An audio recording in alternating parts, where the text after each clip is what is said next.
Hello Sagittarius, Sun, Moon, Rising, and Venus signs. Kamusta kayo? Sana po'y nasa mabuti kayong kalagayan. Welcome back po sa Star Tarot. At kung bago kayo rito, welcome din po kayo. Please subscribe, like, share my videos, and leave me a comment kung nakaresonate po kayo. Thank you. So, Sag, first card ninyo, we have the 8 of Wands. Ayan. So, si 8 of Wands, no? Sagittarius, this is fast-moving energy. Okay? This is fast-moving energy and maaari, no, na mabilisan ang transition ngayon sa buhay ninyo. Mabilis yung mga galawan, mabilis ang mga movement, mga decision-making, mas mabilis. You know, things are going to be in a fast pace, no? Are moving in a fast pace sa ngayon. This also signifies na maaaring merong mga good news na paparating, may mga magagandang balita, maaaring related yan sa mga opportunities, no? Merong mga magagandang mangyayari, no? Sa buhay ninyo at this time. Maaari din na merong mga opportunity to travel, merong opportunity for pwedeng related sa money, career, finances, mga ganyan, no? So, we have the 2 of Pentacles. Ayan. So, si 2 of Pentacles, ano to eh? Multitasking. No? Maaari na ang iba sa inyo multitasking. Maaari, nagbo-multitasking. Maaring you are attending to 2 different things or war, diba? Pwede rin na meron kang pinagpipilian. Maaari may mga choices, diba? Na pag pinagpipilian kayo, pinag-iisipan ninyo. So, maaaring ginajuggle ninyo yan. Possible din Sagittarius na ang iba sa inyo rito is pwede rin ang iba sa inyo rito is siguro parang iniimbitahan kayo rito na ibalansin nyo naman yung mga ginagawa nyo, ibalansin ninyo yung sarili ninyo kasi possible na ang iba sa inyo rito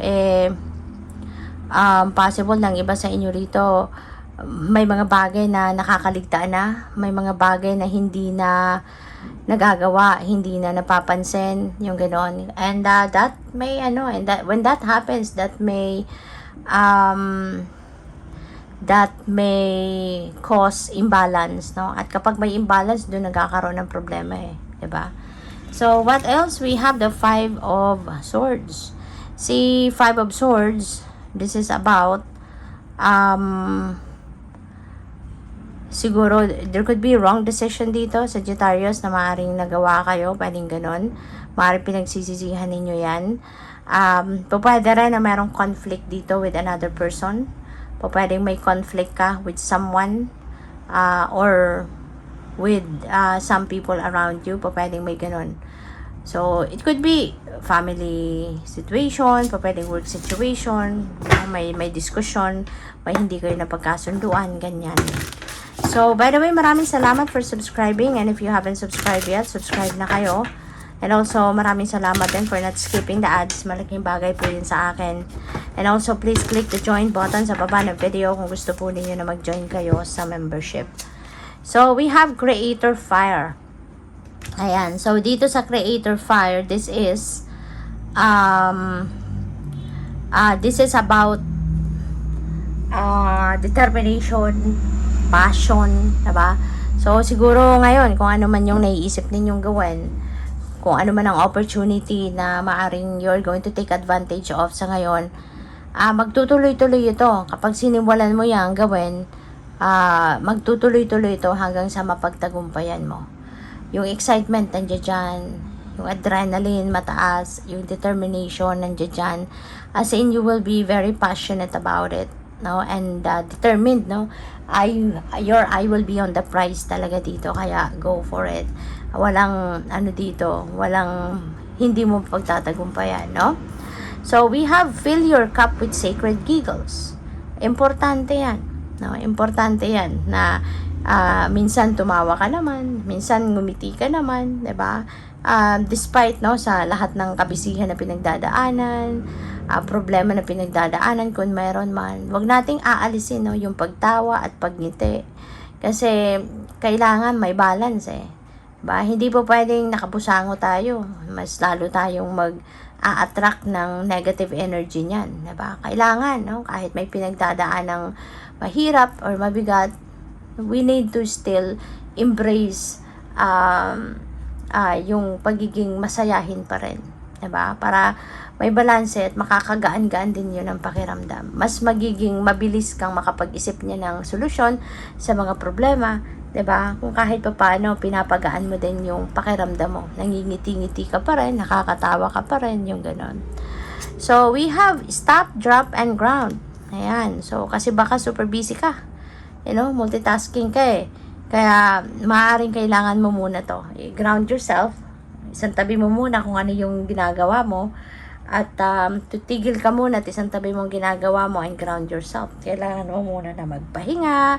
Kailangan mo muna na you need to take a breather. You need to take a breather muna. You need to rest.